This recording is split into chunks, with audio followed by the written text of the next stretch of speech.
Hey everyone, Mr. Happy here, and in this video we are going to talk about The Rising. Now for those of you who may have started playing the game in recent years, or even since the last Rising that we had last August, The Rising is a yearly seasonal event that celebrates the anniversary of the game's relaunch back in 2013. This year is the 5-year anniversary of Final Fantasy XIV, and this is looking to be one of the most interesting Risings that we've had so far. Now, for those who may have missed previous Risings, we've had ones like last year where we had sort of like a cheap dungeon where it was just like a really low quality, almost like, 90s era style dungeon where you're like first person going through a dungeon with a little map on the side. We've had ones where we actually go to the development floor with Yoshida and the rest of the team, and there were teasers all over the place in that one. We had a Doom Train minion that was present there. Conversations about Red Mage and Blue Mage were present there. Red Mage and Samurai were dropped by name by Yoshida himself as an NPC. So one of the big things with the Rising event, especially with us being so close to a fan festival, is that people are really looking at it for hints and tips and teasers for the upcoming expansion, which we are expecting probably in summer of 2019. So this event is going to begin on Sunday, August 26th at 8 a.m. Pacific, and it will last until Monday, September 17th at 3 a.m. Pacific. In order to do the event, you're going to have to head over to X10 Y8 in Ul'dah and talk to Dural Thural, which is one of the reporters from the Mithril Eye. And with this, we are going to be introduced to what is likely to be one of the more controversial risings that we've had in recent years. And the reason why it's going to be controversial is because of the rewards down here at the bottom. Now, the Rising is never really known for like super impressive rewards. The Huzzah emote came from it one year. We mostly get minions of characters from the game currently. And so, for example, there's the Wind Up Serena minion. Hungry for Divine Guidance, also Buzz. There's also going to be the Revolutions Orchestrion role, which I'm sure people are looking forward to for Stormblood. There's also going to be 2 earrings, a Manderville earring and White Raven's earrings. Now, earrings may not seem like much of a thing, but the reason why some people are getting a little upset at these rewards is not just because they're earrings, but because those earrings were previously exclusive to 1.x players that had completed certain activities. I, as a 1.0 player, do not even have the White Ravens or the Manderville earrings. So, with that being said, I'm going to speak real quickly. Those of you who do have these earrings and you have them the old-fashioned way, I'm someone who doesn't personally care too much about those kind of things. Like, it just doesn't get under my skin if I do have something and then it becomes easier down the line. I mean, how can it? I do raids and then people unsync them later and just annihilate them and get the rewards. Like, I just can't really be bothered by it. I will say this, though. I'm surprised that they didn't at least just call them replica Manderville and replica White Ravens, just so that way you kind of distinguish them from the 1.x variants of the items.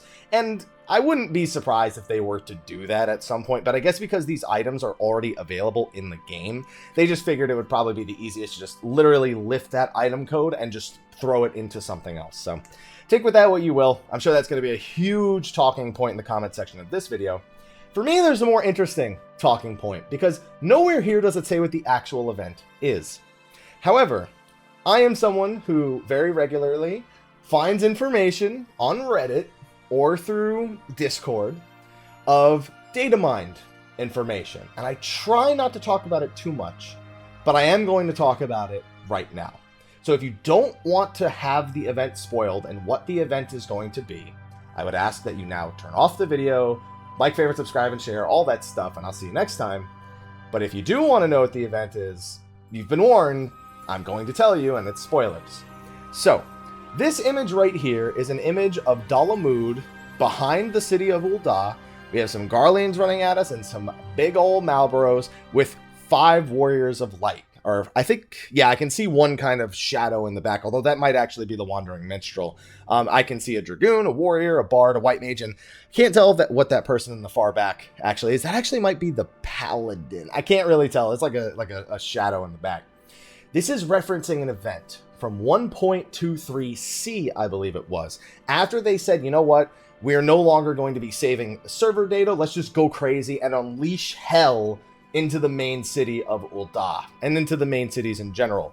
Basically, GMs would just spawn bosses and just murder everyone in the town. Nowhere was safe. There were relic weapons sitting under the bed, which sounds way better than Pagos. And so, what seems to be the case for this, according to what the miners have been telling other people, is we are going to be sent back to that instance. We are going to be sent back to an Ul'dah that was under siege by the Garleans with tons of enemies and bosses and very strong encounters for us to take on in a Eureka-style 144-player instance. Now, how much of that is actually true and how exact that's going to work, I could not say. That being said, this seems like a hell of a way to do a Rising event, because I've had another video in the works talking about how seasonal events are kind of starting to stand out, and the Rising is one that's kind of just always stood out as one where it's nifty information, it's teasers and whatnot. This is another way to make it stand out. This is one of those things where if it goes okay, and no, I don't, and even though I drew the comparison to Eureka, I don't think it'll actually end up feeling a lot like Eureka, since it's more of a nostalgia trip and less of a progression trip.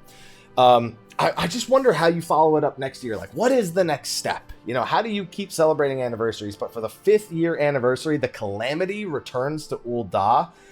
Oh boy, it's going to be interesting. I'm very surprised that they're doing this. They did say, I think it was in a recent live letter, they wanted to maybe give players the option of re-experiencing that. They already knew what they were doing when they said that. They were like, oh yeah, we know what we're doing. Let's just act like we want to do it, but we're going to do it, you know.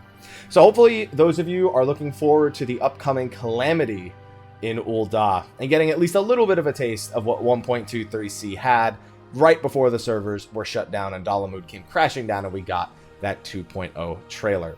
Anyway, that's going to be a wrap for this video. Be on the lookout for some more, because I do have a few planned this week, especially with news coming out of Gamescom, as well as some other stuff I'm looking forward to. But thank you for watching. Be sure to like, favorite, subscribe, and share. And let me know what you think about the Rising, about the earrings being re-gifted to the newer players, as opposed to being something that's exclusive for the 1.x players. And I will see all of you in the next video. Until then, take care.